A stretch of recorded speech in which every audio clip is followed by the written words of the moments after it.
This video is going to be the 101 on how to tank level in dungeons. We're gonna go over everything, the build, what you're supposed to do, and most importantly, because this is I think where most people struggle, what is your job and how threat works. First of all, let me explain how threat actually works, because even level 60 tanks that should know better do not actually understand what threat is. You should get a threat meter add-on. I use threat classic 2. I'm gonna leave that add-on in the Discord channel, in the warrior channel or something. But threat is an invisible number that every single mob has to decide who they are gonna attack. All the possible targets that mob has is what we call the threat table, and threat is kinda like DPS, kinda like a score. Doing damage to the mob generates threat, healing generates threat, putting debuffs generates threat, even gaining mana and rage, believe it or not, also generates threat. So this number keeps going up along the fight because you keep doing more damage and you keep healing more and so on and so forth. So you always gotta be pumping the whole time. Otherwise, somebody else is eventually gonna catch up to you and you're gonna lose aggro. Now, does the mob hit whoever is the highest on the threat? Actually, no. If you have aggro on the mob, that means the mob is targeting you. Somebody has to do 10% more threat than you to pull aggro. That's what we call pull aggro. If I got 100 threat, the mob is not gonna change targets to somebody else until that guy gets 110.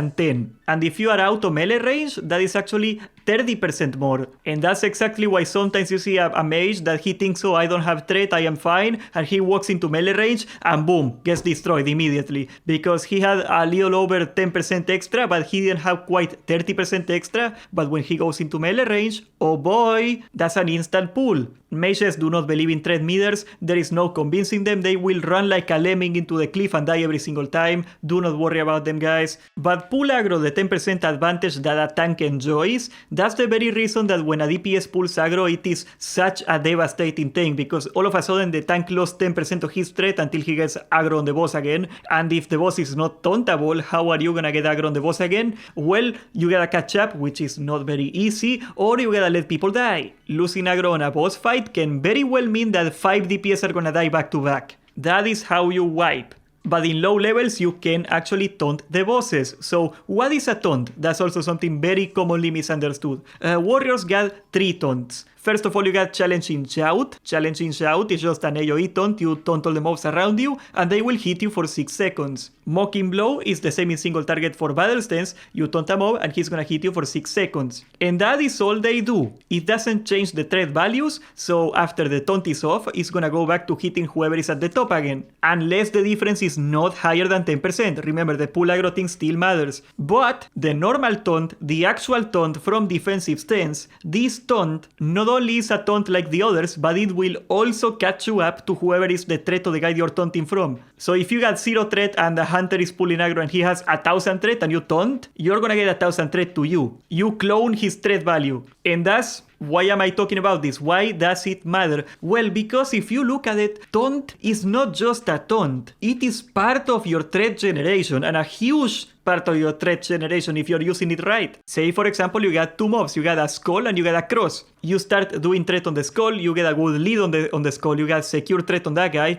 and the cross has been getting pumped by a hunter the entire time. The hunter has aggro. Do not panic, okay? You're not gonna die if you get pulled 1 mob in vanilla. Like, you can have 1 DPS tank 1 mob in vanilla, it's not a problem. That's gonna be a whole section. Do not panic. But well, you go for a couple seconds, you get a secure lead on skull that you're fine that nobody's gonna pull aggro off skull, and then you taunt cross and you get all the hunter's threat worth of cross, and all you gotta do now is do like 2 sanders on cross and you get a threat on skull and cross. You effectively generated double threat because you took all the threat from that hunter to you. Keep in mind the hunter is still gonna have the threat he had, but you also got the same number now. So all I am trying to say is do not be tempted, because I know when you see a mob go away, the first instinct you're gonna have is to taunt it back. And a lot of the time that is not something you should do. You should save it, wait a couple seconds, and then taunt it, so that way you get some value, some threat value from it. And also that means that the best way to pull threat on multiple targets is not to evenly distribute the threat, because that 1 mob you taunt, you're gonna get the same amount of threat that guy had anyway, so if you put a Sunder on him, that's a waste of a Sunder. You should do your threat after you taunt, not before. That's also why melee cleaving is so busted, that you can just have like multiple warriors pumping different mobs, and they just share the aggro for a while, and then you start consolidating it into you, but you're not in a hurry, so you can just taunt one, get a little threat on that guy,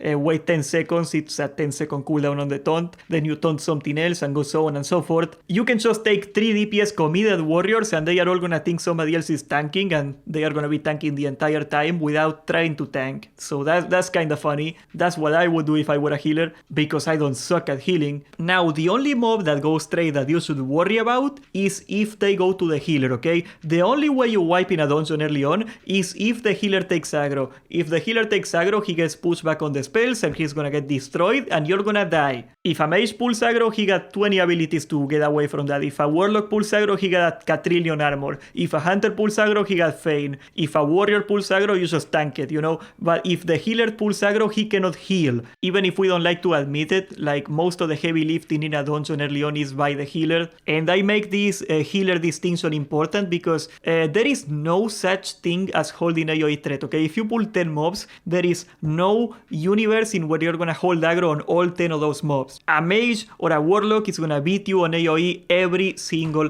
time. Your main goal as a tank is twofold. You gotta keep the mobs away from the healer, that's number one. Make sure that healer doesn't die. And number two is to keep the mobs as stacked as possible. When you see a mob go stray, you pick it up, you pull it back into the pile. It doesn't matter if you got aggro or not. As long as the mobs are neatly stacked in a pile, you're gonna kill them, they are gonna die fast, and you're gonna be fine. And that also talks about number two problem. You can work with almost any composition, but you need an AoE slow. That is a Hunter Trap, that is Earthbind Totem, that is a Frost Mage. Hell, even if you got a warrior with piercing howl, you can make it work. If the mobs are all slow the entire time, when a caster gets in trouble, he just walks away and he's fine. You can just keep them centered in the same place for longer. And if the healer pulls aggro, he can also just walk away, which is very, very important. So as long as the mobs are stacked and slowed, you're gonna be fine. You also got, for example, War Stomp. That's a stone from the Torrent Racial. Very good. Grenades. If you're gonna tank, you gotta get engineering.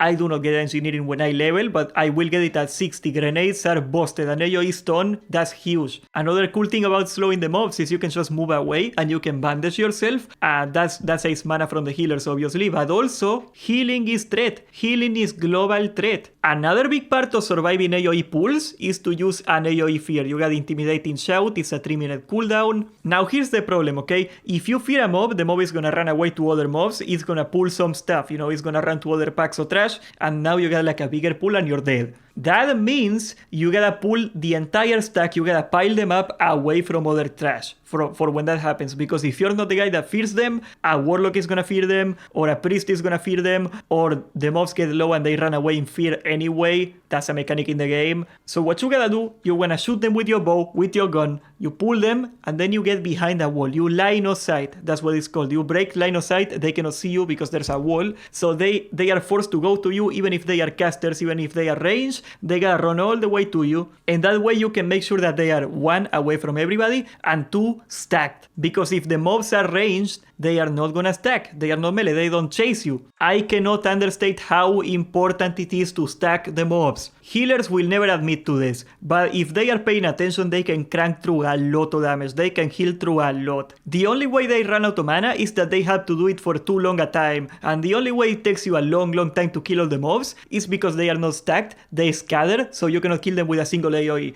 and that's the problem. Another important thing I wanna remind you guys, you also got another amazing cooldown that nobody uses when they are leveling. That's called Disarm. You can take the weapon of a mob away, which is huge because they do less damage. If they got an ability like Cleave, a lot of mobs cleave, that's gonna make them not able to cleave. And also, Disarm, that's 104 threat. At early levels, 104 threat is an insane amount of threat. So you should be disarming on cooldown on top of that. You can even use Disarm tactically to handle a mob that's hitting somebody else. Like, for example, say a shaman pulled aggro, he's a DPS shaman. You disarm the mob that's hitting that shaman, and you can be sure, okay, the shaman is not gonna take a lot of damage. I can ignore this mob for a couple seconds and focus on the other mobs. and then you can taunt it afterwards. That is also a way to save the healer's mana and to keep the pool in check, but very well. Now that we talked about all the basic concepts on how to tank, we're actually gonna talk about your build, your rotation, all of that stuff. So early on, level 1 to 30, you wanna go Fury. Not even Fury, you just wanna get Cruelty. Cruelty is freaking huge, it's 5% crit, all these talents are worthless in comparison. After that, you just wanna do your normal leveling build where you take Rend and then we go down here. We take 2 Heroic Strikes, or you can take Parry, doesn't matter. We are not gonna Heroic Strike almost at all. You take Improved Charge, more Rage. You take Tactical Mastery, Improved Overpower, you can take Deep Wounds, whatever. You hit level 30, you give up on Fury, okay? The Fury Dream is dead once again. We are actually gonna go Arms. Now you can stay Fury, it is not a huge deal if you stay Fury, but Arms is gonna be way better early on. And you might be wondering, why are you not going Prot? Well, basically tanking in vanilla is stupid and it doesn't make any sense. All the tanking abilities do terrible threat, and all the tanking talents are also useless for threat. What do you get here? Blocking Chance, Shield Block, a little Rage, okay, that's cool. 15% threat, that's the only decent talent you get. 3% Under Armor, oh boy. And none of those talents are actually improving your Rage generation. Not to mention, when you do not have a shield, you do more damage and you generate more Rage on top of that. And we are not gonna tank with a shield. Once again, the problem with vanilla, if all the other DPSers are cranking damage and you are not cranking damage and your tanking abilities do not do as much threat, what's gonna happen? You're not gonna have aggro. You are sacrificing tankiness when you don't take a shield and when you don't go protection, but what good is tankiness if the mobs are not gonna hit you because you don't have aggro? A healer can hit a tank that takes 15% more damage. A healer cannot hit a tank when he's getting hit by 2 mobs. What I am trying to say is, do not take tanking advice from healers. They are completely clueless. They just see your HP going down faster and it doesn't cross their mind, oh, maybe if his HP doesn't go down faster, my HP is gonna go down instead because I'm gonna have aggro. It doesn't cross their mind, okay? They just complain that they gotta heal 15% harder, like it is so much work to make one ability and spam that one button for 20 minutes. I got a little bit of a thing with healers. I do not like healer players too much sometimes. They are really annoying. Like, they think they have it so hard. But very well, we're gonna go Rend. We're gonna take Parry, Tactical Mastery, because we're gonna be stance dancing quite a lot. 25 rage when you change stances. We're gonna take Improved Overpower. We're gonna be overpowering sometimes. It is useful. We're gonna take Anger Management. It doesn't say so on the tooltip, but this thing is 1 rage every 3 seconds. So that's passive rage, you want that. Deep Wounds, every time you crit, you get a dot, you do way more damage. We're gonna take Impale. Your crits are gonna do 10% more damage. Ignore the 20%, it's 10% total extra damage on your crits. You can take a point here. We are gonna take Improved Charge. I think that's actually a great thing. You could take the damage, the 200 damage. I prefer Charge. And here, this is the big one. We're gonna take Sweeping Strikes. Sweeping Strikes is the most rage efficient damage in the game. It is 5 cleaves for free, for 30 rage. Sweeping Strikes is gonna be your secret weapon on how to hold aggro on a dungeon. Keep in mind, Sweeping Strikes is gonna duplicate your cleave, so if you do cleave and Sweeping Strikes on you at the same time because it's a buff, that's a quadruple auto attack you do. 2 hits for 2 mobs each. You get one of those off, you get like a huge threat lead. So you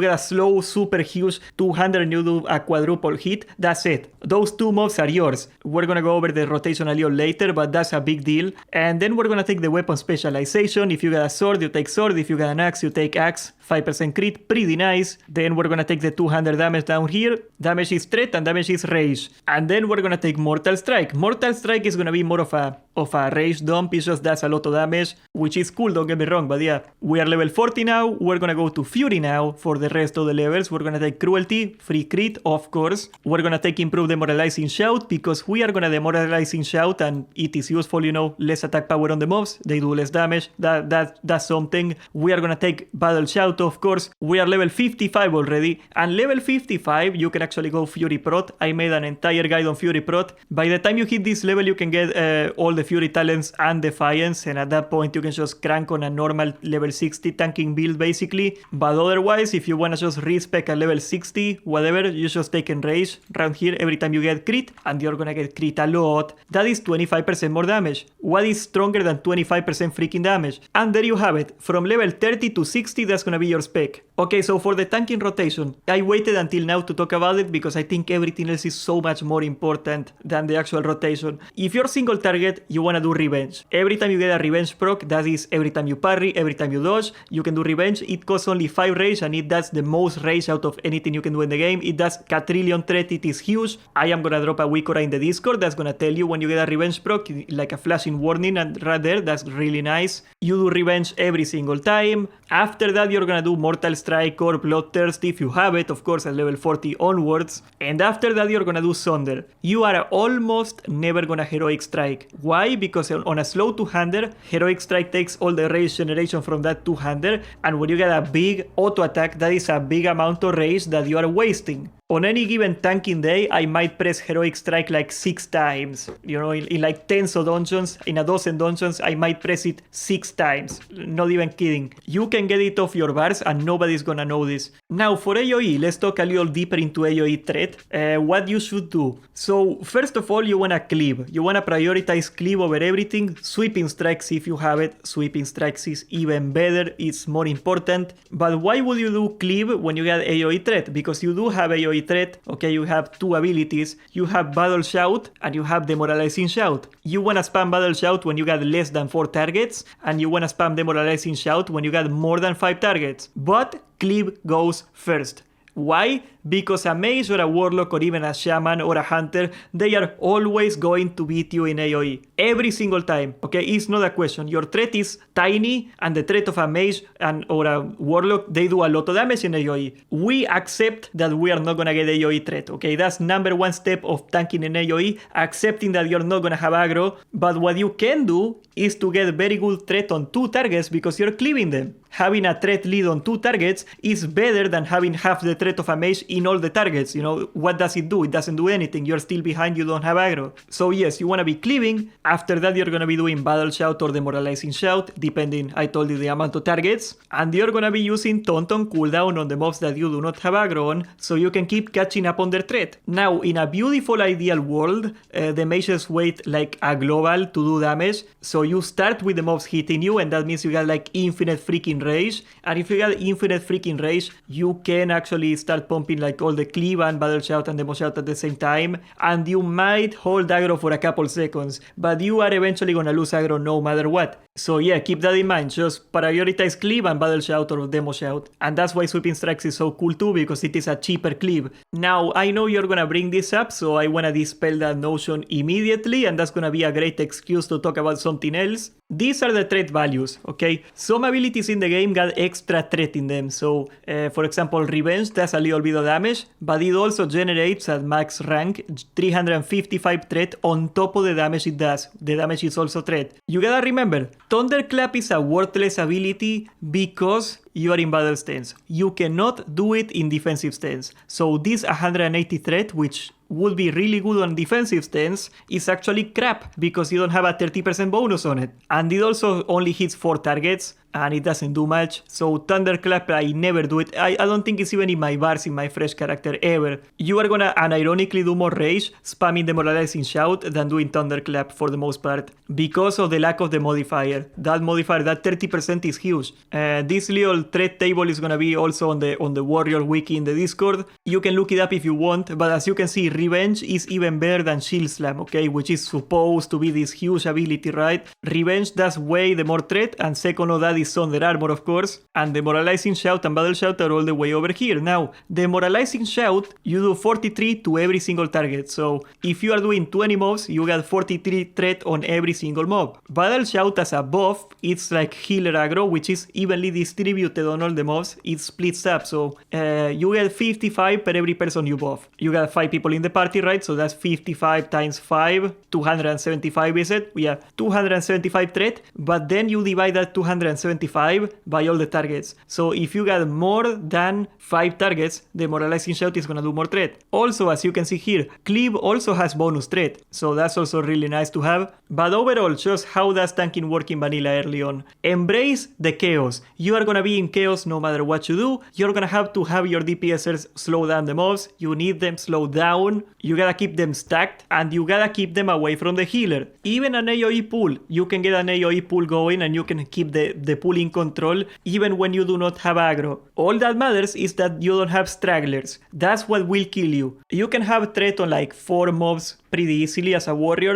If you're cleaving and doing what I tell you with revenge and cleave, you can pretty much have a decent threat, assuming everybody has even levels, you know, because if you got like a guy 5 levels ahead of you, you are not gonna hold threat. But all things equal, you should be having a decent time just holding 4 mobs on you. Any more than that, that is perfectly normal. You are never gonna have aggro on them. Please learn to cope with that, and please just make sure that the healer doesn't die from it. DPSers will have to pull their weight. DPSers will have to participate in controlling the mobs. But as long as you got like one guy that is trying to keep them stacked, you're gonna be fine, okay? Do not be scared of tanking dungeons. I know the DPS committed meme is hilarious, but anybody, and you saw the spec, it is a DPS spec. Anybody can level tanking a dungeon. I just hope this guide encourages you to try it out. And if a healer complains, that means you're doing something right. That means you're actually cranking, you're actually pushing. And I am oh so proud of you. We are now streaming the leveling on Twitch, so I'm gonna leave it in the comments if you wanna check it out. We got like 30 more levels to go or something. It's crazy, it's gonna take such a long time. And subscribe, join the Discord, and thank you for watching.